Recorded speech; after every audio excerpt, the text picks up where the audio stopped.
2007년 8월 9일 목요일입니다. 오전 7시 30분부터 오전과 오후 2시 정도까지 계속 컴퓨터에 글을 수정하면서 옮기는 작업을 했습니다. 오후 2시가 되었을 무렵 전화 한 통이 걸려왔습니다. 부산에서 땡 집사님으로부터 걸려온 전화였습니다. 그리고 조금 있다가 교회로 한 남자분이 둘째와 막내와 함께 들어왔습니다.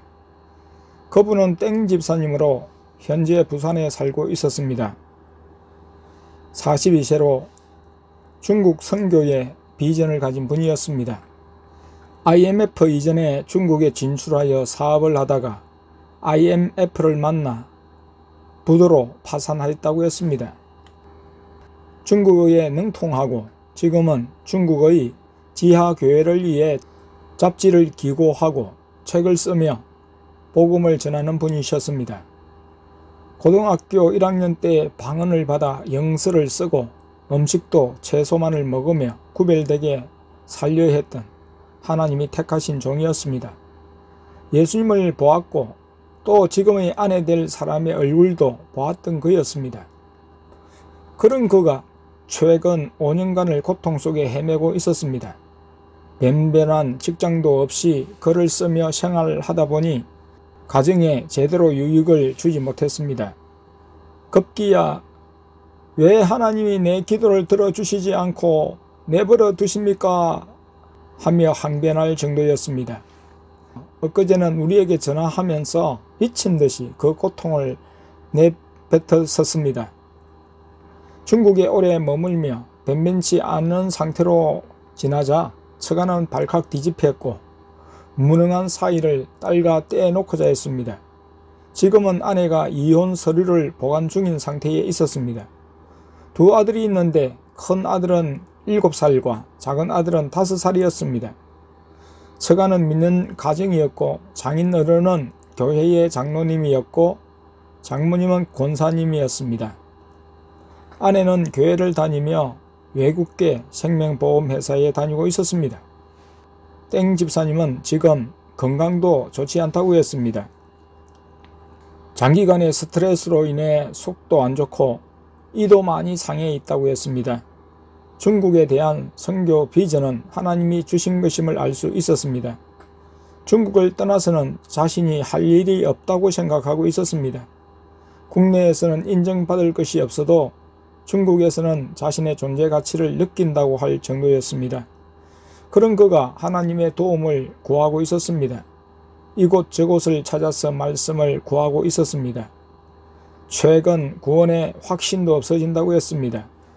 너무나 괴롭고 다른 사람에게 빌부터 피해만 주는 것 같아 스스로 목숨을 끊어버릴 생각까지 했다고 했습니다. 특히 가정적인 문제만 생각하면 그렇다고 했습니다. 자기도 어렸을 때 부모의 사랑을 못 받고 자랐는데 지금 처갓집에 떨어져 살며 일주일에 한 번 만나는 아들들을 생각하면 고통스럽다고 했습니다.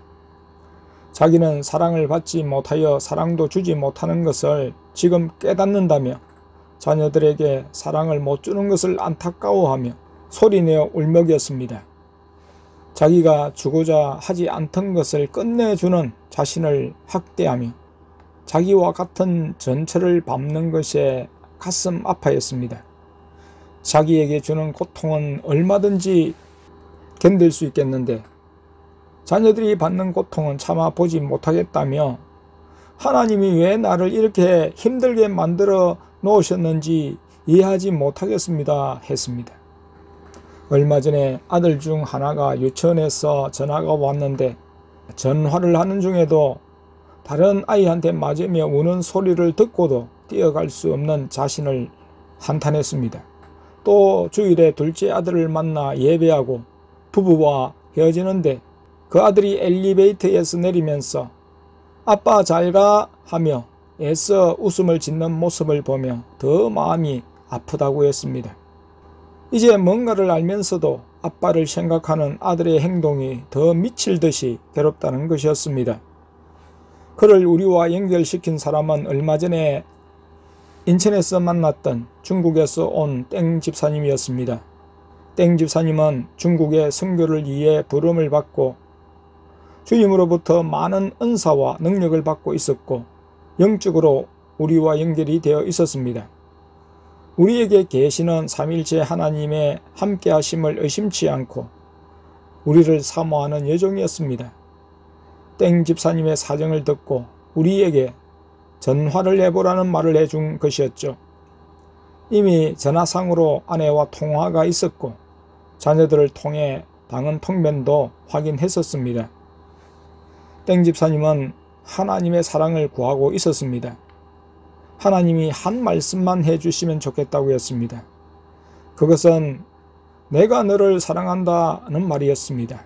그러면 새 힘이 나서 다시 시작할 수 있겠다고 했습니다. 내가 말했습니다. 집사님, 예수님이 우리에게 믿지 않는 전도 대상자에게도 당신을 예수님은 사랑하십니다 라고 말하라고 했습니다. 그런데 왜 집사님을 사랑하지 않으시겠습니까? 계속해서 집사님은 지금 하나님의 사랑을 받으려고만 하지 말고 하나님이 사랑하실 행동이 뭔지 생각해 보아야 합니다. 이 사람 저 사람 찾아다니기보다 처음에 주신 하나님의 말씀을 붙들고 기도해 보세요. 지금까지 잘못 산 것을 회개하며 말씀에 순종해 보세요 했습니다. 집사님은 회개의 영이 임하지 않아 회개가 안 된다고 했습니다. 자식을 위해 흘리는 눈물을 하나님께 대한 회개로 돌리세요. 그러면 회개의 눈물을 흘리게 될 것입니다. 나를 사랑하시는 하나님의 사랑을 느껴보려고 하세요. 그러면 하나님이 은혜를 주시고 앞길을 인도해 가실 것입니다. 땡 집사님은 아직 자신을 억제하지 못하고 있었습니다. 스스로 자신의 삶을 자신이 책임지고 다른 사람에게 피해를 주는 데서 벗어나려는 강박관념이 있었습니다.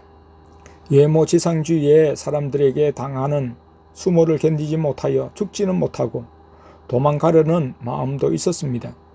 외모를 중시하며 남을 업신여기는 사람에 대해서도 영적인 실력을 갖추면 그들을 부끄럽게 할 수 있으니 믿음을 가져야 합니다 했습니다. 내 스스로 살고자 노력하고 내 의를 주장하기보다는 주어지는 환경을 받아들이고 기도로 극복해 나가야 한다고 했습니다. 우리는 지난 몇 년을 그렇게 살아왔노라고 이야기해 주었습니다. 성경에 나오는 원리적인 이야기를 하는 것이 아니라 우리는 실제적으로 주님을 위해 모든 것을 포기하며 살았다고 이야기했습니다. 교단도 목사직도 교회의 후원도 마음으로 다 버리고 주님만을 의지하고 말씀을 붙들고 살며 다른 사람들을 위해 기도했더니 하나님이 3년 9개월 동안 우리를 살리시고 여기까지 인도하셨다고 했습니다.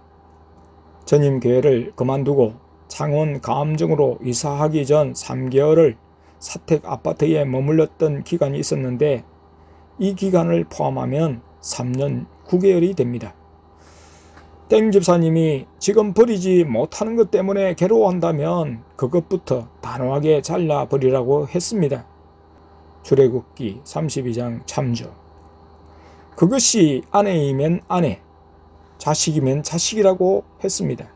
내 마음을 하나님보다 더 사랑하며 차지하는 것을 잘라버릴 때 하나님이 우리의 삶을 새롭게 해 주신다고 했습니다. 내가 영적으로 바로 설 때 다른 사람들을 영적으로 세울 수 있는 만큼 다른 사람을 생각하지 말고 하나님 앞에서 자신만을 생각하라고 했습니다. 집사님이 바로 서면 집사님의 길을 새롭게 인도하시며 가정도 회복시켜 주실 것이라고 했습니다. 내가 원하는 일과 계획, 고집을 내려놓고 조용히 기도하며 집사님을 인도하시는 하나님의 손길을 받아들여야 한다고 했습니다. 우리가 교회 원탁에 앉아 이야기를 할 때는 예수님이 두 자녀를 데리시고 도서관에 머무시다가 땡땡마트에 들려 장수풍뎅이 집에 넣을 톱밥과 나무를 사실 때였습니다.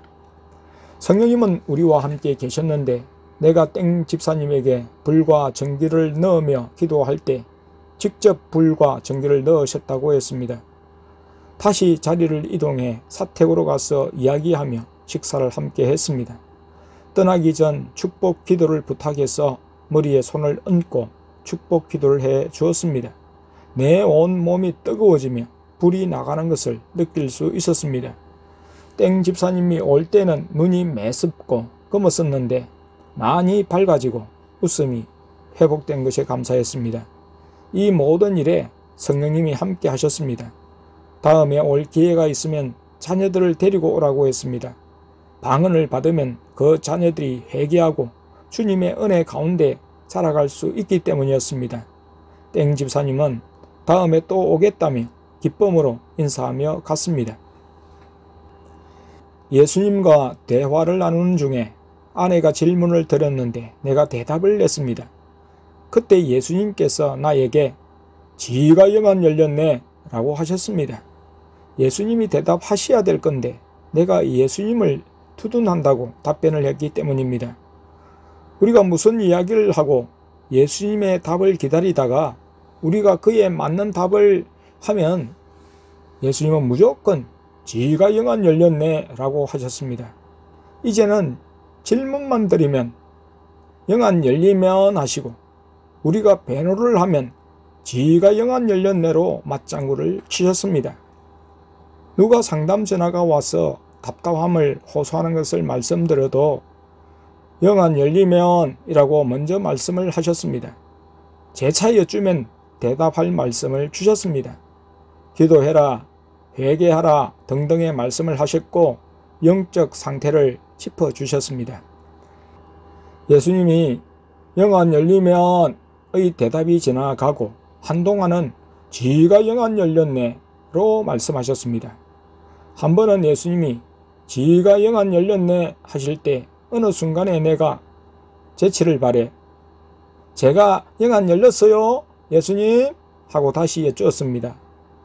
그러니 세 분 하나님이 언언하시더니 새로운 말을 하셨습니다. 지가 영안 열렸나?